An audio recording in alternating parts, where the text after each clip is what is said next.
तो कहते हैं कि फिर महापरिनिर्वाण सूत्र में भगवान ने क्यों कहा अव्यापड्डा तुम्हें आनंद हो तो तथागत शरीर पूजना है। आनंद तुम भिक्षु गण क्या करना, तथागत के शरीर पूजा से दूर रहना। ध्यान से समझना वाक्य और अर्थ। अव्यापड्डा तुम्हें आनंद होत तथागत शरीर पूजना है।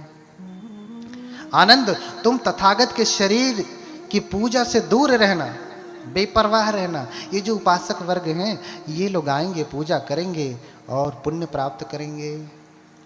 बुद्ध पूजा भिक्षुओं के लिए नहीं, बुद्ध पूजा भिक्षुओं के लिए नहीं। तो भगवान ने ऐसा क्यों कहा कि पूजा नहीं करना? हाँ, तो भंते समझाते हैं, राजन समझिए। हम महामंगल सूत्र पढ़ते हैं ना, उसमें पहला ही श्लोक क्या है? असेवना च बालानं पंडितानं च सेवना। अच्छा, पंडित शब्द को लेकर के बड़ा उटपटांग लोग कर रहे हैं, शब्द भी समझ लीजिए आगे, है ना। पंडित लिख दिया, हाँ ना, मैंने नहीं कहा लिखने के लिए, मैंने बहुत मना किया है इस बात को लिखने के लिए। हमारे कार्मिक बनते हैं, लिखवाते हैं, हमारे छोटे बनते ज़बरदस्ती करके मोहर लगाते हैं, कहते हैं आपसे क्या लेने देना। आपको तो लोग गाली भी देते हैं तो आप उनको कुछ नहीं कहते, तो महापंडित कहने पे आप क्यों गुस्सा हो रहे हैं? हमें तो लोग गाली भी देते हैं तो हम क्या उनसे कहने जाते हैं तुमने मुझे गाली क्यों दिया? जब गाली देने पे मैं प्रश्न करने नहीं जाता हूं तो कुछ प्रशंसा के शब्द लिख रहे हैं तो मैं क्यों कहने जाऊं कि तुम ऐसा क्यों लिख रहे हो? मुझे जब गाली देते हैं तो कभी किसी ने कहा कि भंते को गाली क्यों दिया, भंते की निंदा क्यों किया? नहीं कहा। लेकिन भंते को प्रशंसा के मैंने कहा तुम लिख देते महामूर्ख भंते प्रियदर्शी, तो लोगों को अच्छा लगता। तो सम्मानपूर्वक शब्द क्यों लिख दिए? अर्थ से समझिए, महामंगल सूत्र है, हर बार पूजा में पढ़े जाते हैं। भगवान बुद्ध के सबसे प्रमाणिक सूत्रों में से एक सूत्र है। बुद्ध कह रहे हैं कि असेवना च बालानं पंडितानं च सेवना। तो एक में खंडन है, दूसरे में मंडन है। एक में क्या नहीं करना है, दूसरे में क्या करना है, ऐसा है ये सूत्र। और ये कैसे समझ पाएंगे? जब आप इसकी अट्ठकथा पढ़ेंगे तब समझ में आएगा। अट्ठकथा सौभाग्य से कहें या दुर्भाग्य से कहें अभी तक अनुवादित ही नहीं, इसलिए पाली पढ़ो आप। मैं पाली पढ़ करके आपको हिंदी में बता रहा हूँ, जितना बहुत कुछ बता रहा हूँ पाली में है, हिंदी में नहीं है बहुत कुछ। तो असेवना च बालानाम, इसमें खंडन कर रहे हैं कि क्या नहीं करना है। बालानाम माने मूर्खों के, बाल अर्थात बालक होता है, यानी बाल बुद्धि मूर्ख। बाल का अर्थ होता है मूर्ख। मूर्खों की संगति नहीं करना, है ना। जिसके पास बालक बुद्धि है उसकी संगति मत करना, मूर्ख की संगति मत करना। तो क्या करना? पंडितानं च सेवना। अच्छा, मूर्ख का विलोम क्या होगा? क्या होगा? क्या होगा? ज्ञानी ना। तो कह रहे हैं भगवान, अगर ठीक से समझेंगे, कॉमन सेंस भी लगाएंगे तो डिक्शनरी तक भी जाने की जरूरत नहीं है आपको, उसकी अट्ठकथा टीका पढ़ने की भी जरूरत नहीं। कह रहे हैं कि मूर्खों की संगति न करना, तो किसकी संगति करना? ज्ञानियों की संगत करना। पंडित माने ज्ञानी होता, महाज्ञानी कह दिया, इन्होंने महापंडित लिख दिया, महामूर्ख लिखना चाहिए था। हमने नहीं लिखवाया है, इसलिए इन लोगों को कहिए जो कहना हो। महापंडित क्यों लिखते हैं, कुछ और लिख दें। हाँ, महापंडित का अर्थ जो पंडित का अर्थ होता है ज्ञानी, ठीक है। असेवना च, अब अपनी मूल बात पे आते हैं। ये शब्द की व्याख्या बीच में पड़ गई तो कर दिया। असेवना च बालानं पंडितानं च सेवना। और फिर तीसरे में क्या कहा? पूजा च पूजनीयानम। क्या कहा? पूजा च पूजनीयानम एतम मंगलमुत्तमम। क्या कहा? जो पूजने योग्य, पूजा च पूजनीयानम, पूजा और पूजा च पूजनीयानम का अर्थ हुआ जो पूजने योग्य हैं उनकी पूजा करना। पूजनीयों की पूजा शब्द से अर्थ होगा पूजनीयों की पूजा। पूजनीयानम जेनेटिव प्लूरल केस में है, छठवीं बहुवचन में है। पूजनीयानम, पूजस्स पूजनीयानम। क्या करना? जो पूजने योग्य है उसकी पूजा करना। अब बताइए, इस धरती पे आप बहुत सारे भगवान जानते हैं, जो कुछ भी जानते हैं, बुद्ध जानते हैं, भीम जानते हैं, और भी अन्य अन्य भगवान जानते हैं। मैं नाम किसी का नहीं लूंगा। आप अपने हृदय से वैज्ञानिक वर्ग बताएं कि सबसे अधिक पूजनीय कौन है, बुद्ध हैं कि कोई और है? हाँ, कौन है बताइए, कौन है? बुद्ध ही है ना।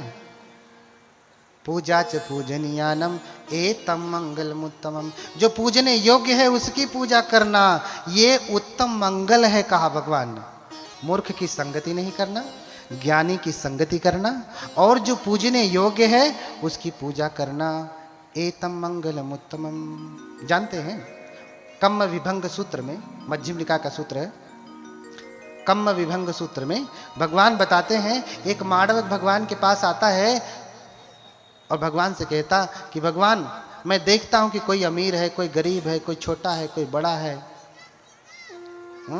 कोई नीच है, कोई ऊंच है, कोई गोरा है, कोई काला है, कोई छोटा है, कोई बड़ा है, कोई सुंदर है, कोई कुरूप है, नाना प्रकार का ये भेद हमेशा दिखता है। यही देख लीजिए, हजारों लोग बैठे हैं, हजारों में क्या सभी एक जैसे हैं? कोई ऊंचा है, कोई नीचा है, माने कोई छोटा है, कोई बड़ा है, कोई गोरा है, कोई काला है, कोई सुंदर है, कोई थोड़ा कम सुंदर है, कोई सांवला है, कोई काला पीला नीला, सारे प्रकार के लोग बैठे हैं ना।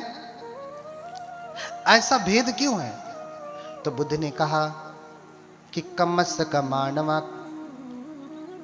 कम्मस्य का मानवा सत्ता कम में सत्य विभजती यदि दंहीन पणितया। मानव कर्म से ही सब कुछ होता है, इसलिए कर्म का पूरा सूत्र है सभ्य सत्ता कम्मस्य का, कम्म दायादा, कम्म योनि, कम्म बंधु, कम्म पटिशरणो, यं कम्मं करिष्यामि तस्य दायादो भविष्यामि इति सिक्खा करणीया। हाँ, और फिर कहा तस्य दायादो भविष्यामि इति पब्बजितेन अभिन्नं पंचवेकितव्यम, ऐसा कहा। सारे जो सत्व हैं वो कर्म पे आधारित हैं, जो कुछ भी है वो कर्म पे आधारित है। आज इतनी अराजकता फैली है तो क्यों? क्योंकि कर्मचारी लोग ठीक से कर्म नहीं कर रहे। आज इतनी अराजकता फैली है, इतनी घुसखोरी फैली है तो क्यों? क्योंकि ठीक से कर्म नहीं करें। विदेश में नहीं है इतना, क्योंकि जो भी जिसको ड्यूटी मिलती है, जो भी पद सरकार देती है, उसको वो ईमानदारी से करते हैं, तो देश बड़ा ही तरक्की पे है। हमारा देश नहीं। क्यों? क्योंकि एक फाइल पे साइन कराने जाएंगे कागज पे, कहेगा वहाँ जाओ, वहाँ जाओ, वहाँ जाओ, वहाँ जाओ, वहाँ जाओ, महीने भर लगेगा एगो साइन कराने में। थोड़ा सा वजन रख दीजिए तो फिर तुरंत साइन हो जाएगा। हाँ, थोड़ा सा वजन रख दिया रंगीन कागज का तो तुरंत अच्छा अल्लाह ये लाई। हाँ, हेलमेट नहीं लगाया है तो तुरंत पकड़ लेगा, रोक रोक रोक रोक, हेलमेट नहीं लगाया है, तू तो बड़ा दुष्ट है, तूने नियम का बड़ा उल्लंघन किया है, तू तो बड़ा पापी है, चल तुझे फाइन लगेगा। अरे साहब कुछ मैनेज कर लीजिए, पीछे से हरी वाली नोट पकड़ा दीजिए जेब में, जा, अब तुम्हें पूरा ईमानदार बना के भेज दिया। 2 मिनट पहले इतना बेईमान, हरी पत्ती पकड़ाते ही ईमानदार बना के भेज दिया। ये सब क्या है? कर्म ही तो है। इसलिए उन्नति नहीं हो रही। सीट बेल्ट नहीं लगाया, गाड़ी का कागज दिखा, अरे साहब कुछ समझ लीजिए, जल्दी में निकल गया, ये थोड़ा ले लीजिए, मैनेज कर लीजिए, ठीक है, अच्छा अगली बार से ध्यान रखना। बोलिए भगवान बुद्ध की। तो कैसे कैसे कर्म होते हैं? कहते इद एकच्चो मानवो सक्करुन तो न सक्करोति, गरुक करुन तो न गरुं करोति, मानिन तो न मानिन्ति, पूजन तो न पूजेति। कह रहे कि यहाँ एक प्रकार का मानवक होता है, व्यक्ति होता है कि जो सत्कार करने योग्य है उसका सत्कार नहीं करता, जो गौरव करने योग्य है उसका गौरव नहीं करता, जो सम्मान करने योग्य है उसका सम्मान नहीं करता, जिसकी बात माननी चाहिए उसकी बात नहीं मानता, जिसको पूजना चाहिए पूजा तब्बम न पूजति, जो पूजा करने योग्य है उसकी पूजा नहीं करता। तो कहते हैं व्यक्ति सो परम कायस भेदा मरणं दुर्गति, दुखिले सो निर्यंग सोपपज्यति।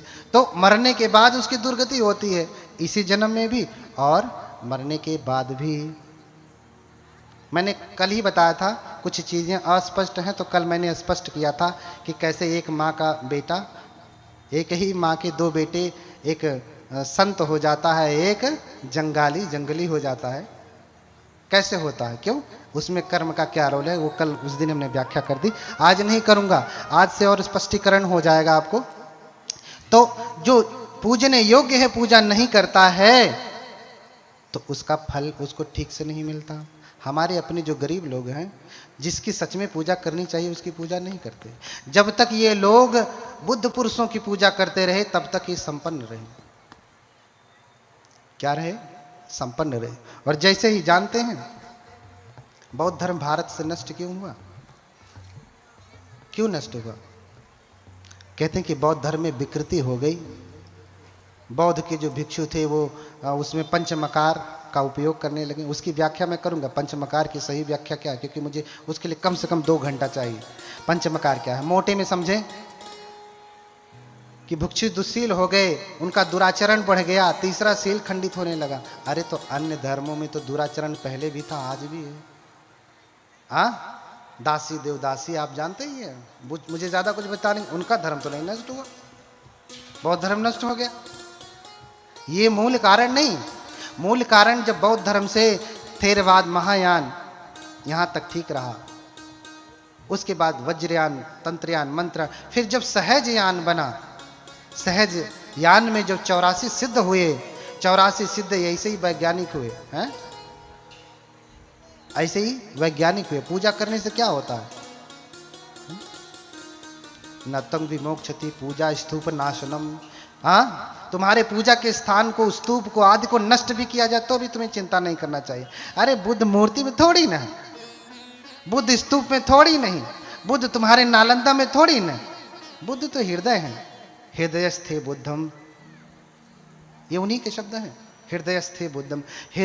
बुद्ध तो कहाँ है, हृदय स्थल में है, तुम्हारी मूर्ति में, तुम्हारे विहार में, तुम्हारे इसमें नहीं है। तो जिसने नालंदा तोड़ा भैया तोड़ लो।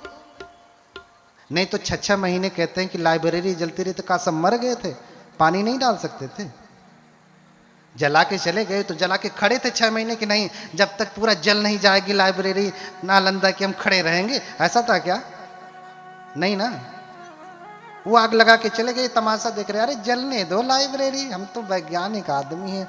लाइब्रेरी में नालंदा में थोड़ी ना भगवान बुद्ध है, मूर्ति में थोड़ी ना भगवान बुद्ध, जलने दो। बुद्ध तो हृदयस्थ थे। बुद्ध कहाँ है, हृदय में है। तो तुम्हारे अधिक वैज्ञानिक होने की वजह से बौद्ध धर्म नष्ट हुआ।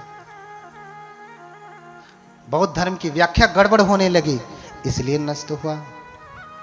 बोलिए भगवान बुद्ध की, भगवान बुद्ध की। अब बताता हूं, राजा मिलिंद के प्रश्न पे आता हूं, याद है? तो भंते नागसेन ने उत्तर दिया कि राजन, बुद्ध महापरिनिर्वाण प्राप्त कर चुके हैं, लेकिन फिर भी अगर कोई पूजा करता है तो पूजा अचूक एवं सार्थक सिद्ध होती है। कैसे कैसे सिद्ध होती है, कृपया उदाहरण देके बताएं। उदाहरण देके बताया भंते नागसेन ने। क्या बताया? राजन, जैसे यह महापृथ्वी है, धरती है, आपसे ही मैं पूछता हूं, अच्छा अभी कौन सी फसल का समय चल रहा है? धान ना। अभी क्या, कौन सी फसल बोई जाएगी? गेहूं बोई जाएगी ना, गेहूं बोया जाएगा या बोया गया होगा, शुरू हो गया होगा कहीं। अच्छा, जब ये गेहूं का समय आया तो धरती ने, आपके खेत ने चिल्लाना शुरू कर दिया, अरे अनिल चंद्रा कब बोएगा? ऐसा कहा क्या? धरती कभी कहती है कि मुझ में बीज बोए जाएं? ध्यान से समझना तो समझ में आएगा बुद्ध की पूजा क्यों। धरती ने कभी कहा कि आओ मुझ में बीज बो? गेहूं का समय आ गया तो फोन किया था कि अरे ओदी खत्म होती है, कब बोईबे, जब सुखा जाए तब। ऐसा कहा क्या? नहीं कहा ना। और अच्छा 2 महीने पहले आप गेहूं लेकर के गए, चलो आज ही मैं बोऊंगा, तो खेत ने मना किया, अरे का तुम्हारा दिमाग खराब है, आज बोने आए हो, अभी समय नहीं है। ऐसा खेत ने कहा। तो क्या धरती कभी ये कहती है कि मुझ में बीज बोए जाएं? या कभी धरती ये कहती है कि मुझ में बीज ना बोए जाएं? नहीं। या कभी धरती ये भी कहती है कि तेरा खेत है, तेरा मन करे तो बो, मन करे तो मत बो। ऐसा भी कहती है क्या?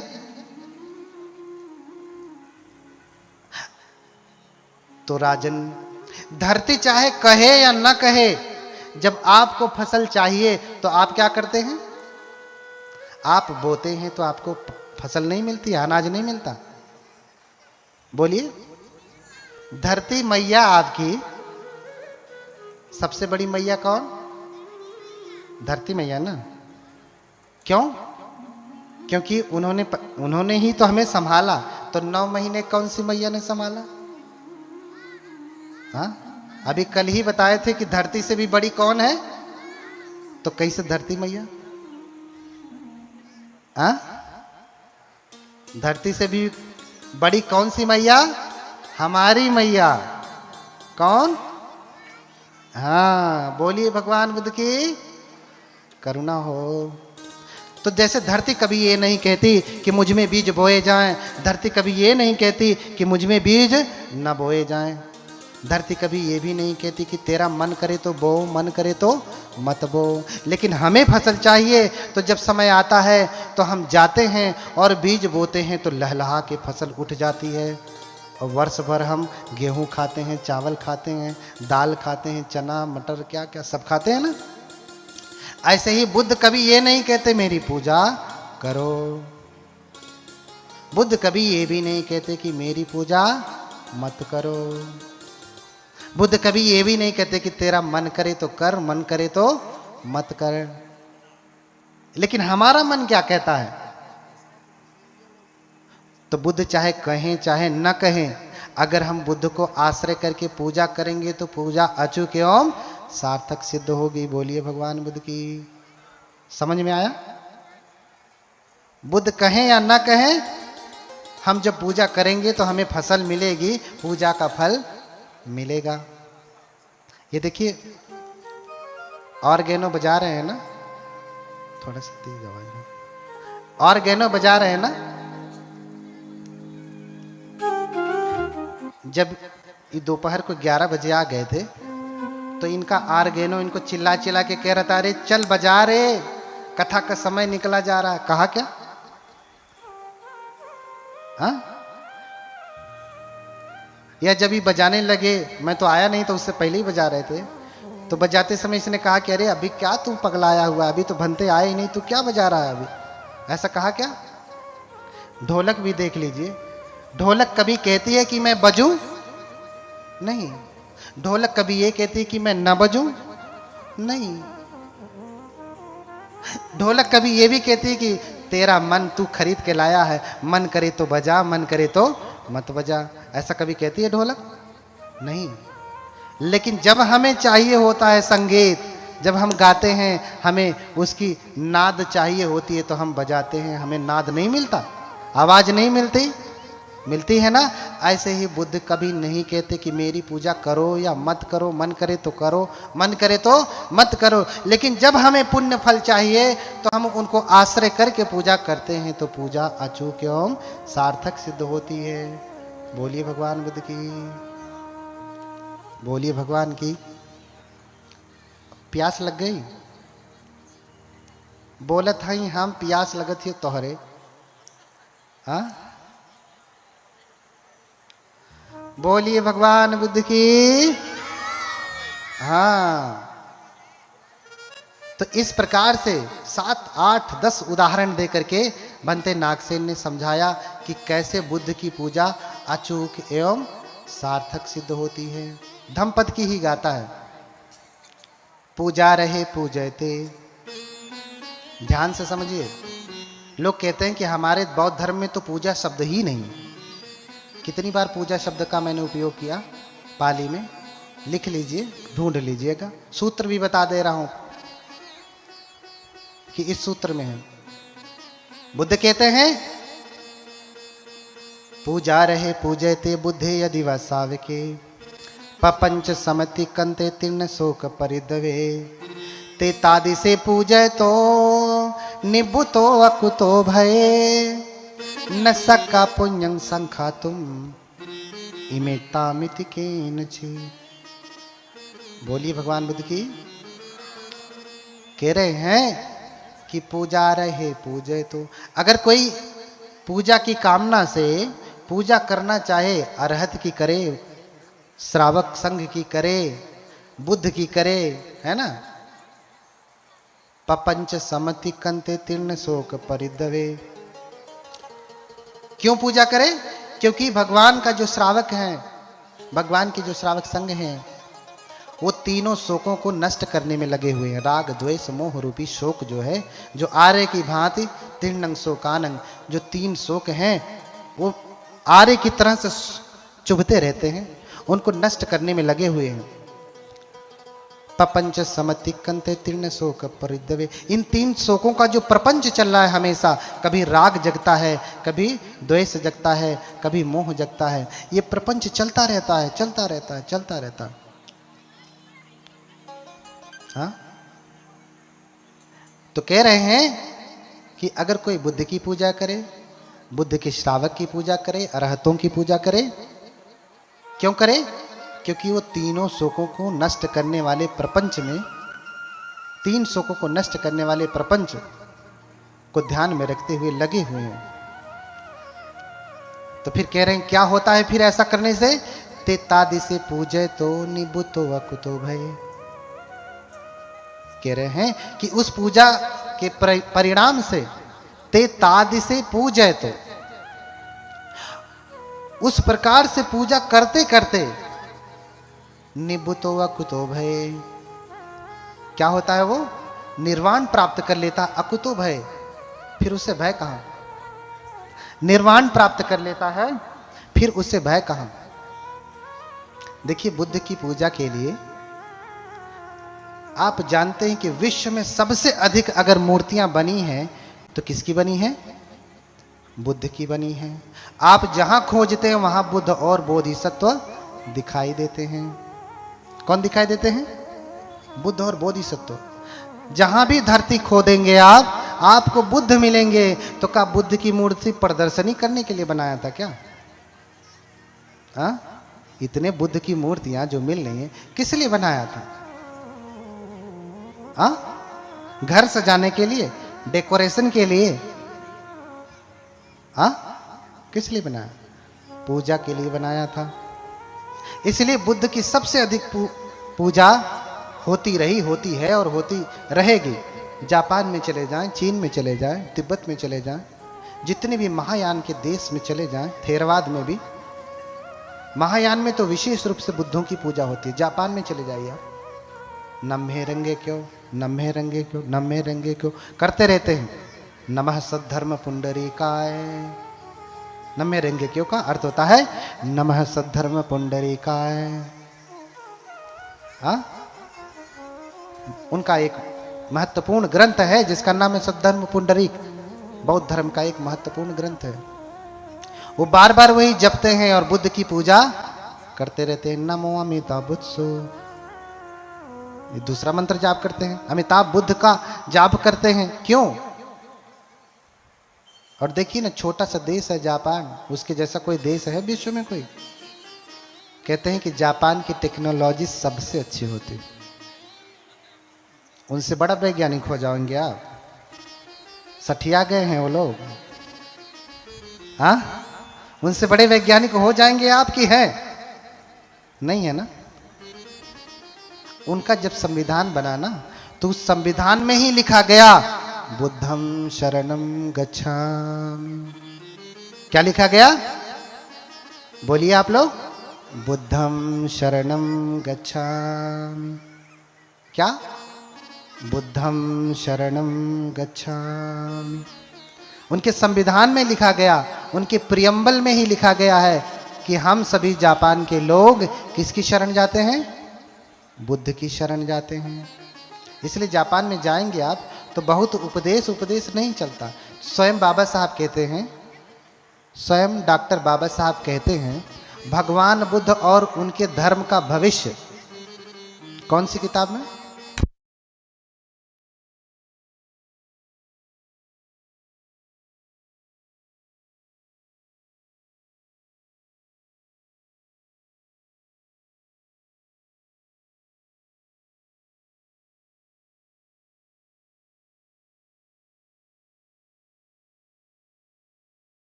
बोलिए भगवान बुद्ध की,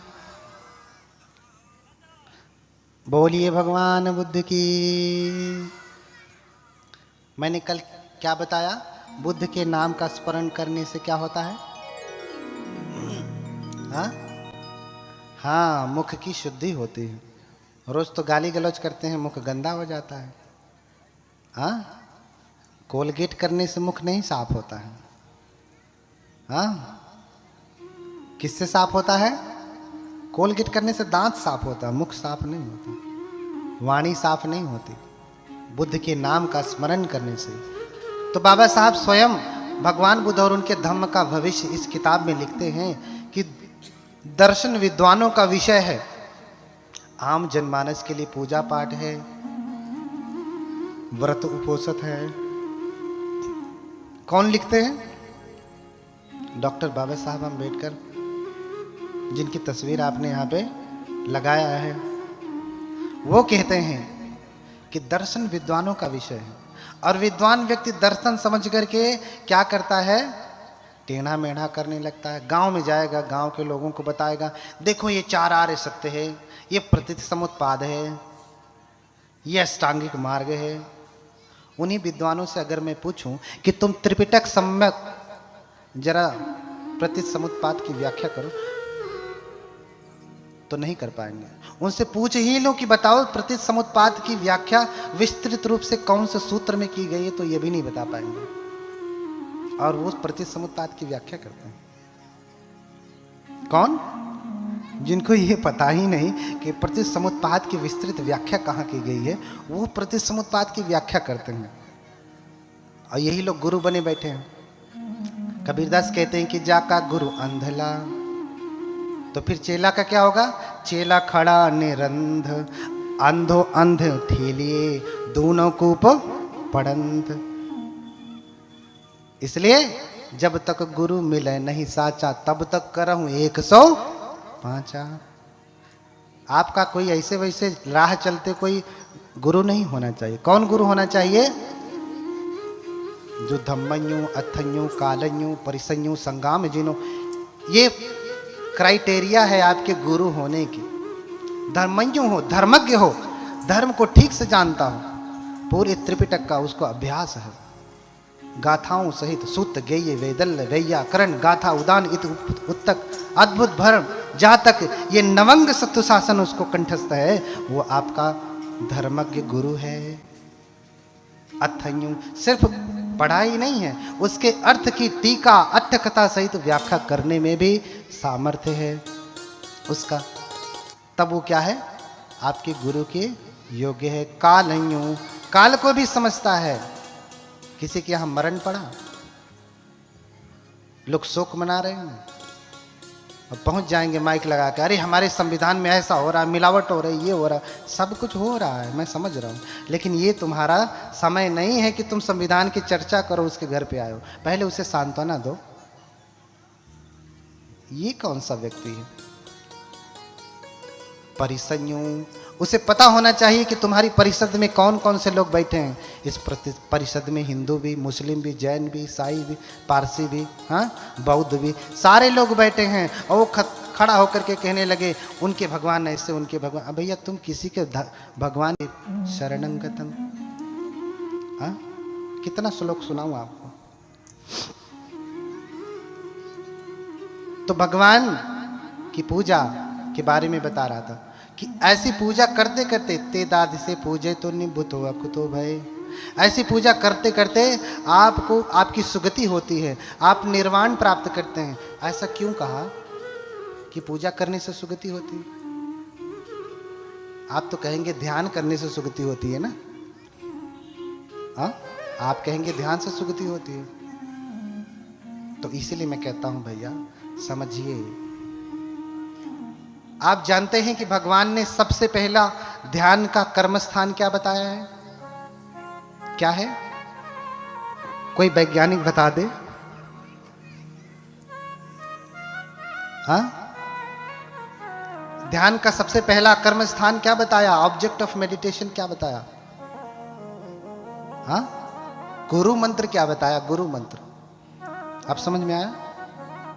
ध्यान का पहला गुरु मंत्र क्या है? अगर आप ध्यान की, अच्छा ध्यान की कुंजी, अभी हमने पूछा कि त्रिपिटक की कुंजी क्या है। अब मैं पूछता हूं कि उस ग्रंथ का नाम बताइए बौद्ध धर्म में जो ध्यान की कुंजी है। बताओ, बताइए। ये कथा लग रही तो बहुत सारे लोग, उनका बड़ा विरोध, ये ऐसे वो वैसे। जो विरोध कर रहे थे वो नहीं आए, जो सहयोग कर रहे थे वो आए। तो उनके लिए भी सुना रहा हूं, आप भी सुनकर के थोड़ा मोड़ा भ्रम हो तो टूट जाए। जिनका भ्रम रहा हो वो सुन रहा हो, नहीं सुन रहा हो तो जैसा है अपना वो वैसा रहे। ध्यान की कुंजी क्या है? विशुद्धि मग्ग है, विशुद्धि मग्ग। ग्रंथ का नाम क्या है? पाली में विशुद्धि मग्गो। ध्यान की कुंजी है, ध्यान के ग्रंथों की कुंजी है। अगर आपको ठीक से ध्यान पढ़ना है तो त्रिपिटक, अट्ठकथा, टीका, अनुटीका, भाष्य सहित जो कुंजी के रूप में प्रस्तुत है हमारा वो ग्रंथ है मिली जो है विशुद्धि मग्गो। उससे पहले रचना की गई थी एक किताब जो आचार्य उपतिस्स की है। बुद्धघोष से पहले रचना उसकी